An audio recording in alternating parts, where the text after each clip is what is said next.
sleep in the middle of the night. So I got up, probably gonna end up napping again. But at the end of the day, let's talk about the undercard. We already talked about the main event, and as expected, I knew it would be some clowns on there hating and stuff.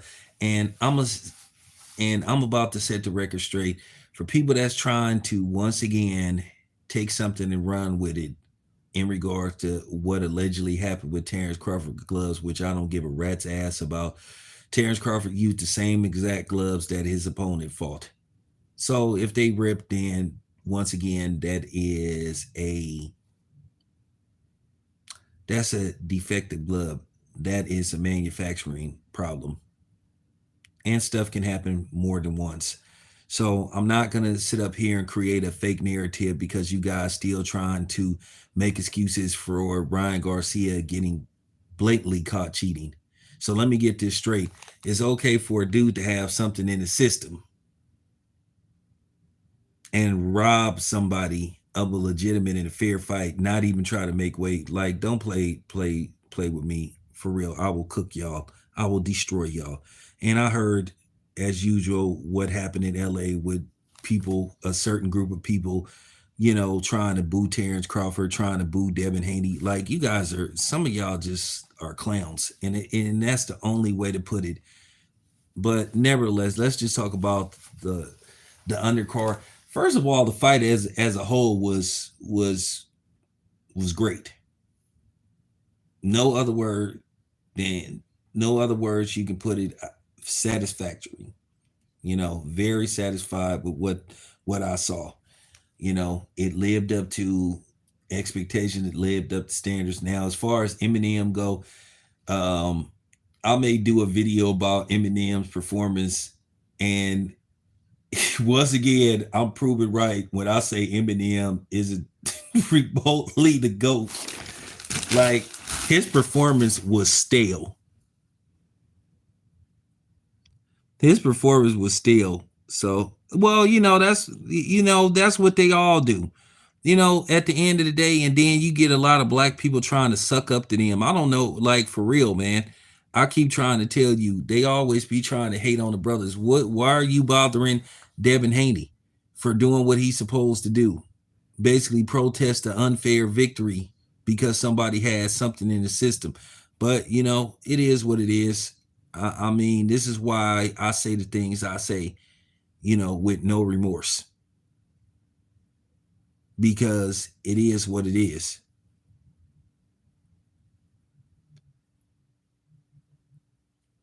Kendrick Lamar should have performed. And I'm gonna do a solo video. I don't listen, man. Y'all should know by now. Do you think I care what somebody think? I'm not worried about being called a hater. I'm not being. I don't care about none of that stuff. I watched Eminem. Unfortunately, I thought my stream was long enough to where it would have ended by then. But then I caught like the last, I guess, maybe 8 minutes, and just watching Eminem perform, like wow. I know he in his 50s, but damn, LL Cool J is almost 60, and he put on a good show when he performed. Eminem has no flair to him performing. But we'll leave that alone. We'll leave that alone. Kendrick Lamar should have been a no-brainer. They could have gave Kendrick Lamar a 20-minute set. They could have mixed it up. Snoop Dogg wasn't available because Snoop Dogg is in Paris. But Kendrick Lamar was a no-brainer. He would have lit LA up. But let's talk about the undercard. Undercard was great. It lived up to his expectations, everything. People were saying that it wasn't a real buzz about the fight, but I talked to some people, the homie I talked to, Spider Loke, he checked out the fight. The fight was sold out, even though people was trying to say it wasn't sold out, and then people trying to give credit to the undercard. No, they came there to see Bud. That's it. That's all. I gave overall rating of Bud's performance. I thought Bud did. I thought Bud was Bud for the most part. Dude was a tricky opponent. And when you really think about it, watching that fight again, watching the highlights of the fight, because I always go back for the most part and watch the highlights, the short version. Bud was really hurting that guy. He was hurting that dude. That's why for the people that was saying that he doesn't have any power at 154, wrong. As Charlie Murphy was saying, wrong. Because if that's the case, dude would have kept coming. He would have been trying to, he would have tried to, walk right through Bud's punches. Every time Bud hit him with something, he would reset. He would try to clinch Bud. So when you hear people talk like that, this is why a lot of people on here just come on certain platforms just to hate. And Bud won that fight. I,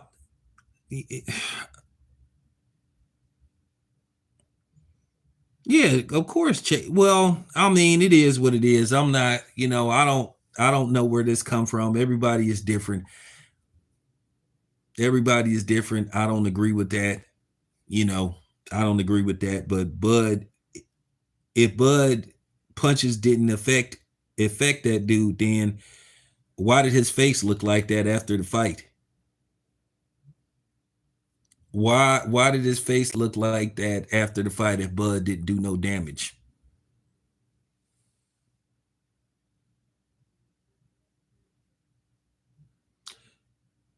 I'm not worried about Errol Spence fans. At the end of the day, they were. Here's the thing. Let me tell you about Errol Spence fans. They're fans of him, and they still can't get over that monumental ass whooping that Terrence Crawford initiated on Errol Spence. So they want Terrence Crawford to lose no matter what. They were rooting for Terrence Crawford to lose. And that's what I mean by there ain't really no community. They were rooting for that fighter to beat Terrence Crawford. But nevertheless, Errol Spence had a life and death fight with Sean Porter, and he almost got knocked out by Dennis Ugas.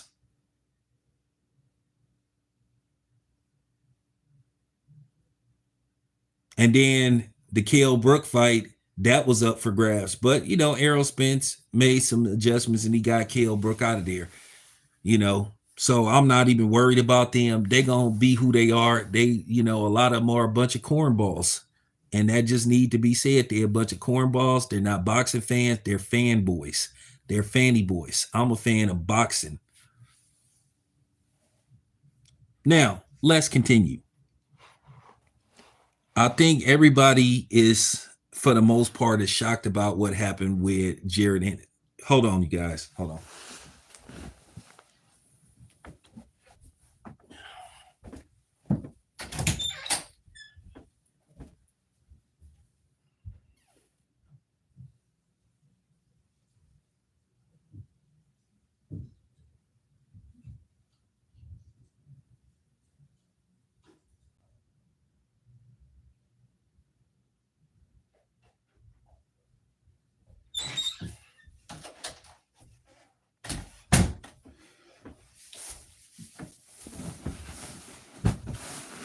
All right, so I'm back. All right, so we all know. Well, we all know. Hey, Chase, I gotta admit though, like I said, I was satisfied 100%. I would have paid for that card, but I didn't.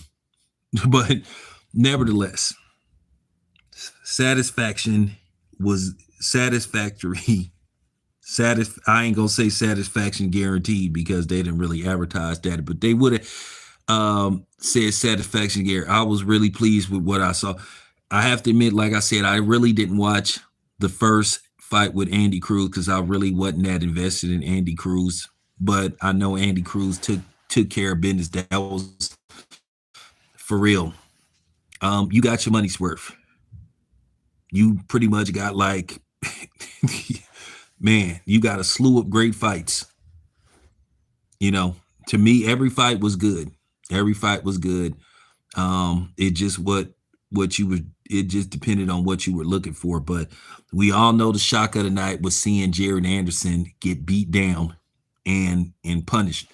That Bacoli guy, I have to admit I hadn't heard of him, but it's kind of funny. You could tell the algorithm um, starts buzzing when something like this happens because all of a sudden I seen a video with him basically going at it with Dillion White, and apparently they had a confrontation about a year ago. So I didn't know that, but Bacoli, he made a name for himself. You know, he made himself a player in the game. I know he got stopped a while back, according to reports. Didn't see the fight. Ain't not gonna look for the fight. But to just see what he was doing to Jared Anderson, he was like, he was just like walking him down. He looked like like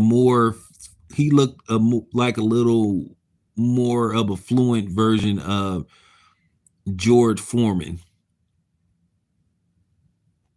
But you could just tell that those shots were starting to take toll on Jared Anderson because when you would look at the fight in slow motion when they would be doing the replay and you would see how Jared Anderson would be looking when he'd be getting hit, you kind of knew like, yeah, it's gonna happen. I knew he was in deep trouble when he got dropped in the first round. And like I said, he tried, but not today.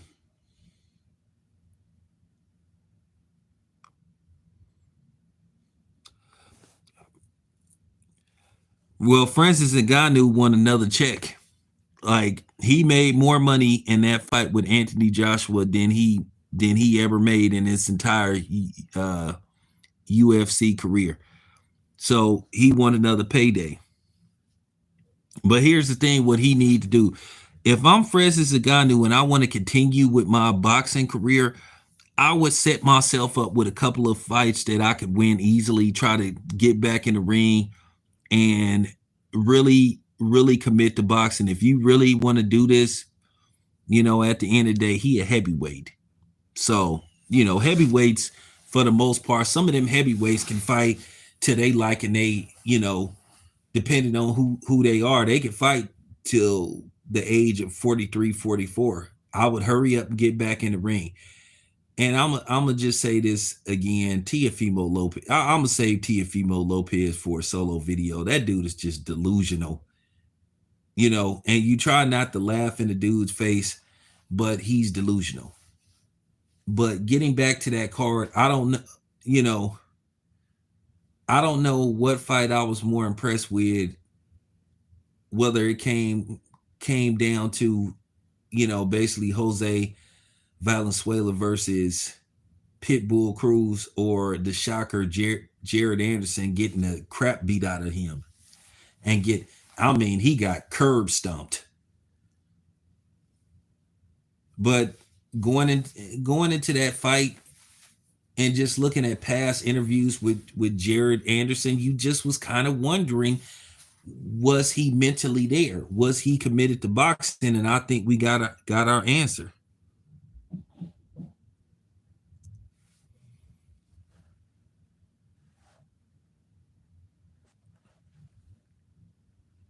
I mean, we got our answer about Jared Anderson, whether he was mentally there. To me, he didn't seem like he had 2 foot in boxing, because you just would hear him talk about, oh, I don't like the money that I'm getting and all this kind of stuff, and I want a big fight, and it just seemed like he wanted to fast track everything. Well, he got fast tracked. They put him on the big stage, and he failed miserably. So, woo, woo, woo. Boy, did he fail. I mean, I ain't gonna say it was a epic failure, but boy, did he fail. But then just looking at the Jose Valenzuela fight, man, he gave Pitbull Cruz a boxing lesson. When I say he gave him a boxing lesson, I'm talking about he took him to school. He made some mistakes along the way that could have cost him the fight, but Robert Garcia, I'm gonna say this about Robert Garcia, like Robert Garcia or not, he is a good trainer. He is a damn good trainer.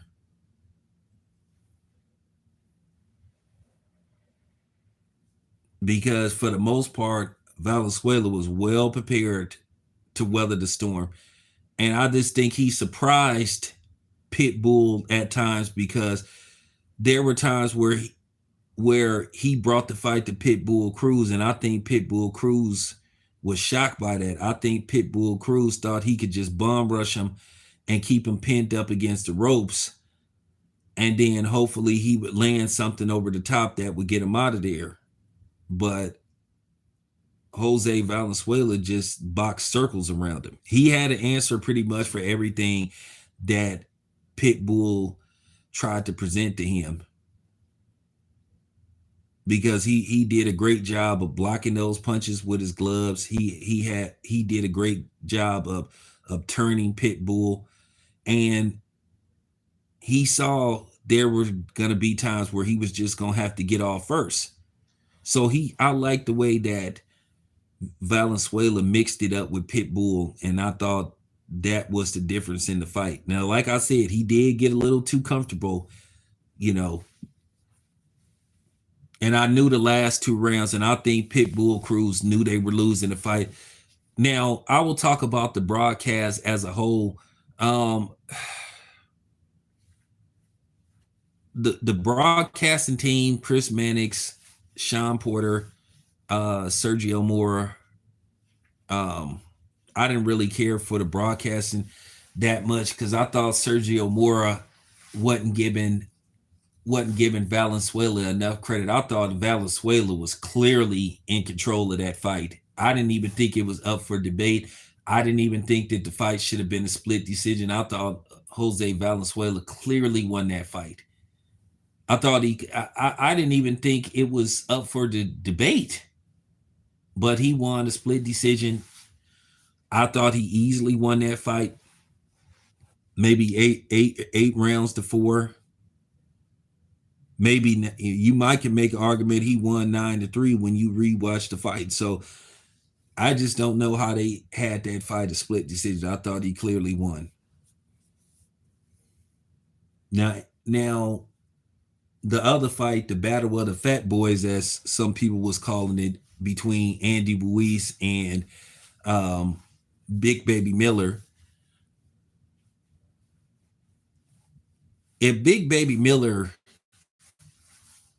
could at least keep his weight in the, like, maybe if he could keep his weight in maybe the 280s, because I really think him coming into fights over 300 pounds is really hurting him. I think if he could keep it, I think if he can get down at least into the 280s, because he ran out of gas a little bit too down the stretch, but I thought he did enough in the second half. I thought he had a very dominant second half.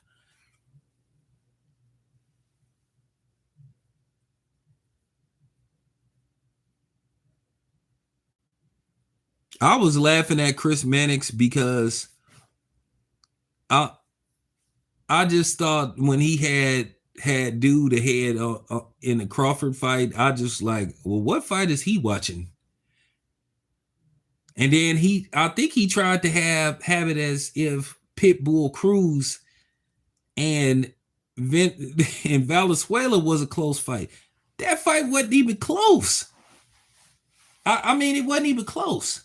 Ruiz and Miller, okay, you could have a debate about that, but I thought Miller had such a strong second half. I thought he had did enough to get the victory. I think I had Miller winning that fight 7 rounds to 5, but I thought he did enough to win the fight.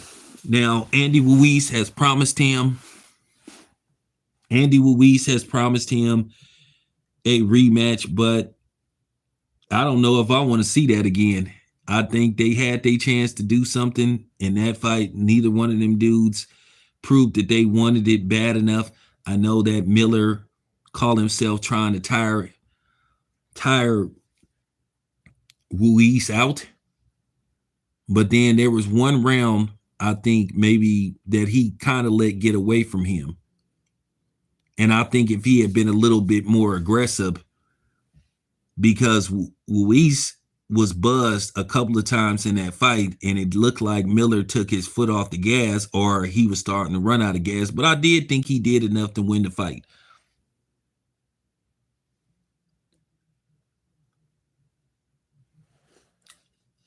This is why I don't. This is why I don't pay attention. I don't pay. You have to understand something. I don't pay attention to broadcasters. I don't pay attention to analysts, color commentary, because they're gonna call the fight that they're instructed to call the fight. They have a production team. They have production meetings. They have people that they answer to. They have people that they talk to. I thought Terrence Crawford clearly won the fight. Just like I thought that Jose Valenzuela clearly won his fight. But to sit up there and try to make it look like, there was some kind of controversy, and listen, I do this way too often. I go to these fights, I cover these fights. It's way different when you don't have to watch something on TV, because at the end of the day, announcers can influence you. When people are doing color commentary, they can influence you.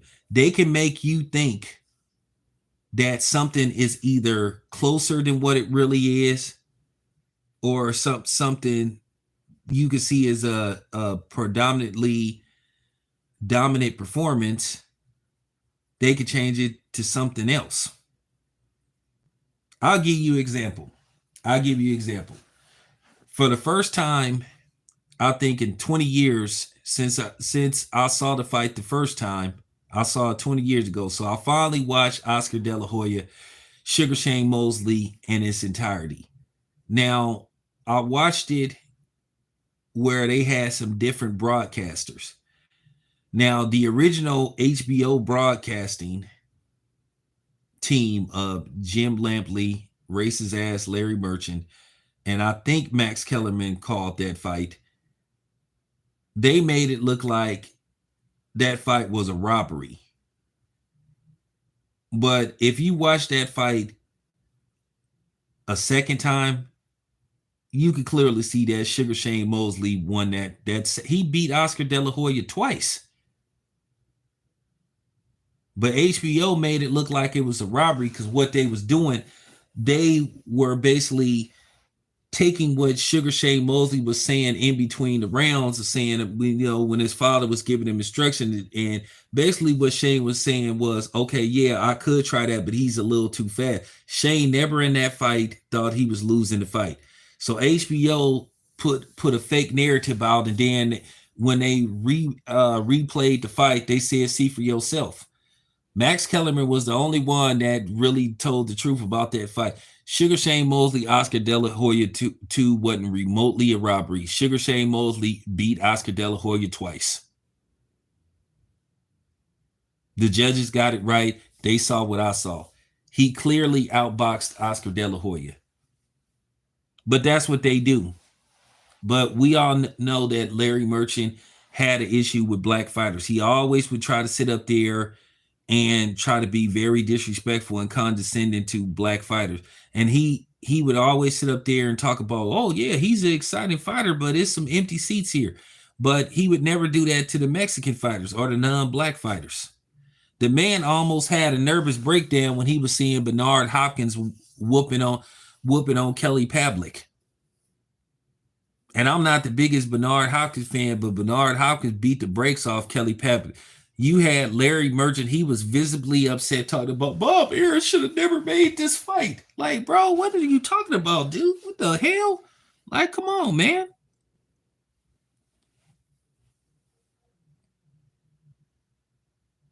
Visibly shaken.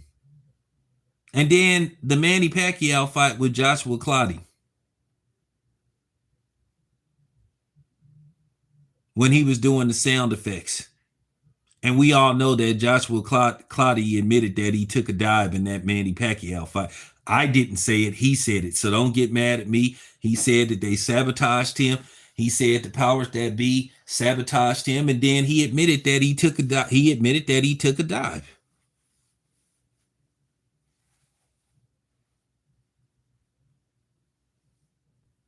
And when he finally admitted what a lot of people thought, I said that Joshua Clottey should never be put in anybody's Hall of Fame. If you admit that you take a dive and you didn't try, listen, I don't respect you. He admitted that he took a dive in that fight. Because if you watch the actual fight, whenever he actually tried to hit Manny Pacquiao, he had some success. But we'll leave that alone. But just watching Sugar Shane Mosley and Oscar De La Hoya too, Sugar Shane Mosley clearly won that fight. Clearly won the fight.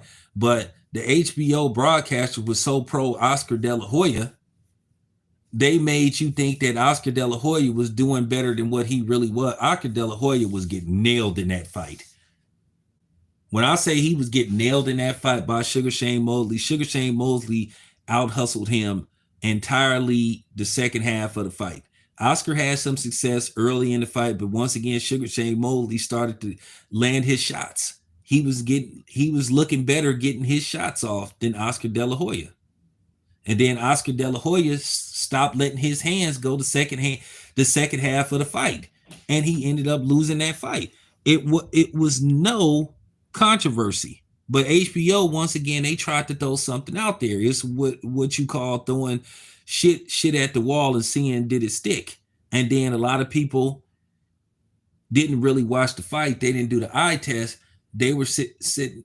They were basically influenced by what HBO said. So that's why a lot of people thought that fight was controversial when it really wasn't. And that's what you saw last night with Sergio Mora and Chris Mannix. And Sean Porter was trying to call the fight right down the middle.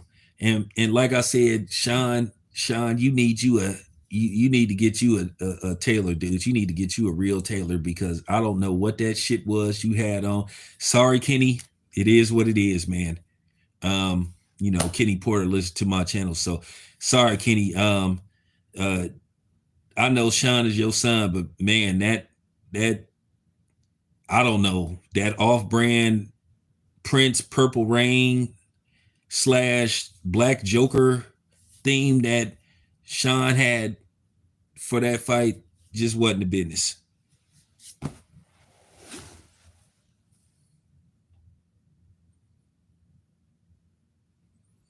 I mean, Sean, I don't know what that was he had on, but wow.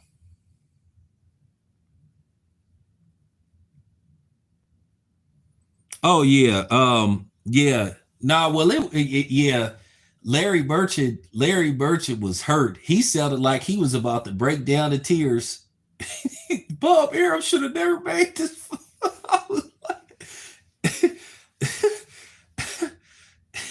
I mean, he was about to have a nervous breakdown, which I wouldn't have cared because I don't like Larry Burchett to begin with. I've always thought Larry Burchett was a racist. Even when I interviewed him, he gave me those vibes. You know he used the N-word when people ain't around. I know it's probably some footage of him using the N-word.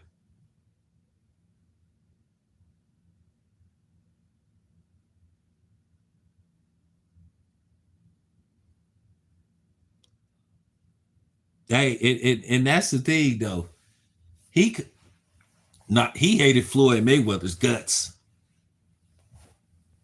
but he was always condescending towards black fighters. He always had something negative to say. And the thing is that HBO let him get away with that.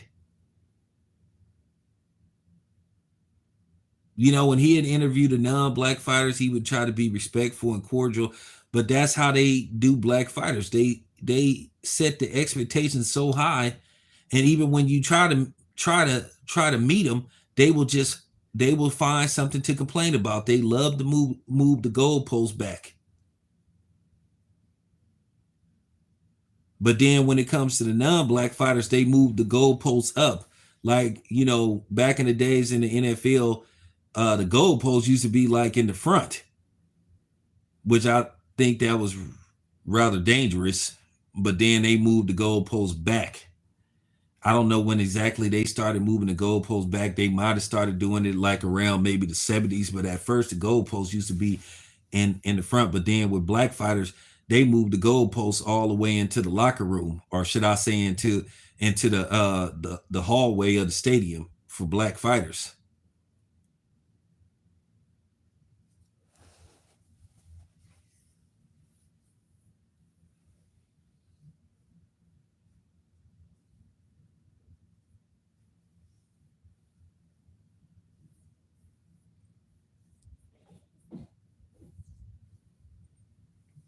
Yeah, he was. Well, that's the thing. He just always used to have it in for Floyd Mayweather, but he would do that with a lot of black fighters. And then people get mad when I bring this up. They be like, "What are you calling Larry Merchant a racist?" Because he is. Because he is.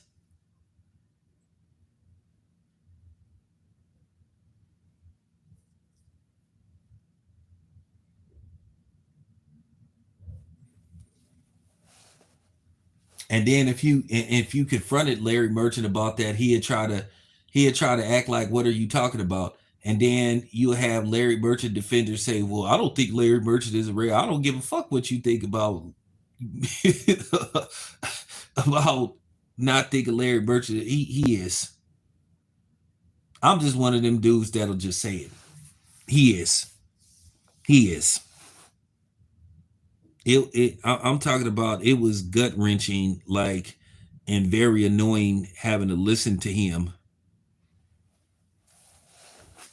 At the end of the day, I'm a black man, and you could feel those negative vibes just hearing him talk. You could just hear the vitriol and the disdain, in his voice.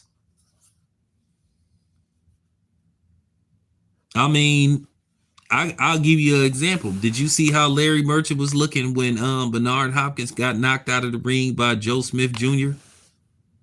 He had this white supremacist KKK grin on his face, like he just saw a black man get hung or something.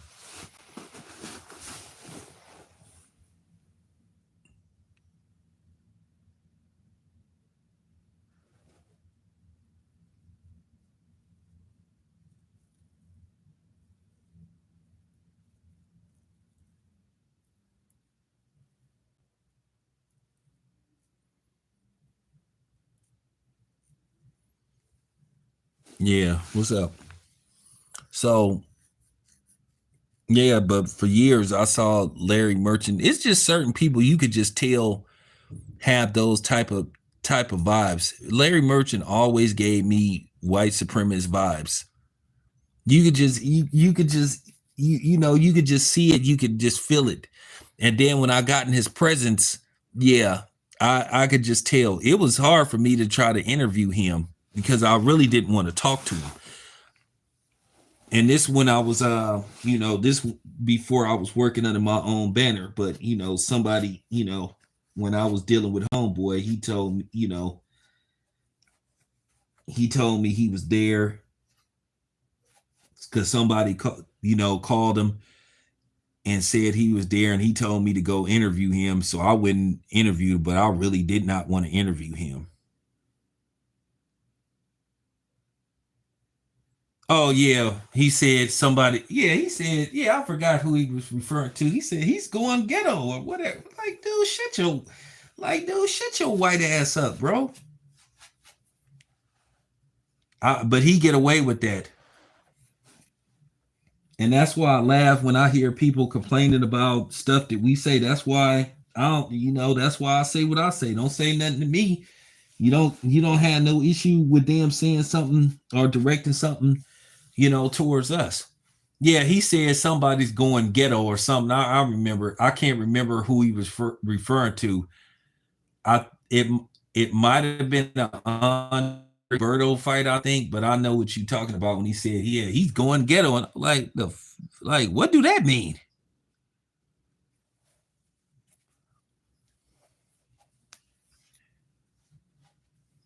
Yeah, he said Wilder was the last great black hope or something. I don't know why nobody didn't check Larry Merchant. Like Larry Merchant just like you just supposed to just honor Larry Merchant, a dude that ain't never laced him up in his life. But you some fighter and you lay it down every time you lay your life on the line every time you get in the ring. But this dude trying to talk to you as if this dude fought or something, and then he trying to diminish what you know he trying to diminish what you do, not appreciate, depreciate what you do. Somebody should have been checked that dude.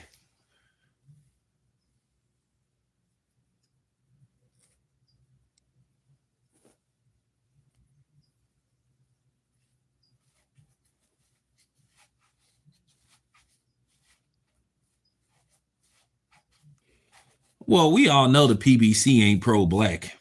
That's been proven time and time again. They not pro black. So I don't know why everybody just had this fixation that Al Heyman is like Malcolm X, and that's not even remotely the case.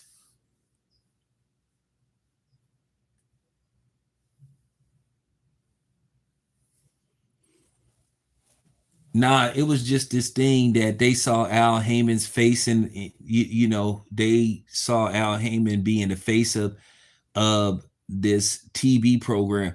But here's the thing that I've said about Al Heyman: you had so many of these Negroes, these fake pro-black niggas, like defending Al Heyman, but Al Heyman wouldn't even give the media the time of the day. Al Heyman never made himself available for interviews. He never issued any statements. And to a certain degree, if you the face of something, you need to make yourself available to the media, whether you like it or not. Even Elon Musk talked to the media. And I think what bothered people, you would be hearing about all this stuff that Al Heyman would be doing and that he was attached to. But like I said before, Al Heyman never made himself available, and then you would have these fake pro black niggas talk about, well, Al Heyman don't have to talk to the media. Well, why don't he? Why don't he?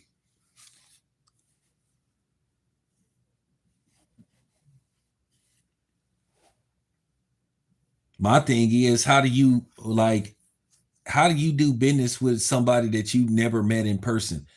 Yeah, I know about that. I know about that. A lot of people said they ain't never even met Al Heyman, like physically, having conference calls with him, talking to him over the phone. That's just some weird.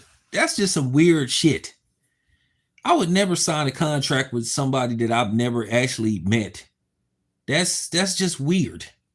So that's where all the jokes came from that Al Heyman isn't a real person, and that's what Bob Aaron was talking about, that Al Heyman wasn't no real person. For years, a lot of people thought that Sam Watson was Al Heyman.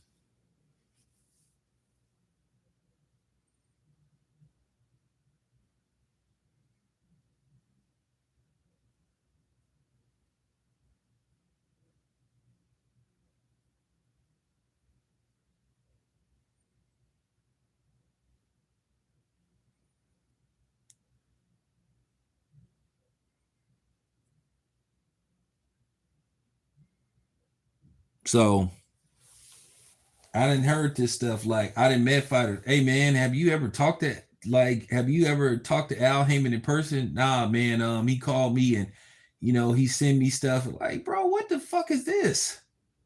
I'm not doing business with nobody that I cannot physically meet. So that was weird to begin with.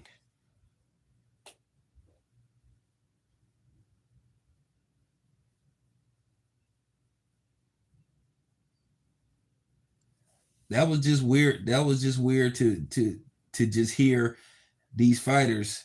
And that's why I would make jokes when I would interview a lot of these fighters. I say, "Damn, man, is Al Heyman a real person? Like, or like, do you talk to Al Heyman on a Zoom call and then come to find out that was the case?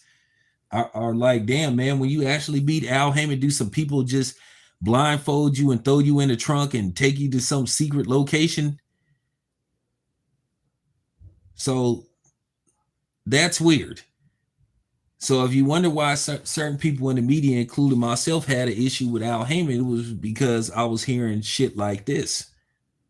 And then this thing where Al Heyman liked to play with people's money, where he wasn't paying people, having payment plans and people getting their money periodically and stuff. And then he didn't have money for this dude, but he had money for that dude. You know, like I said, he didn't want to pay Terrence Crawford, but he sure found like almost 100 million to give to Conor McGregor. So there you have it, man. There you have it.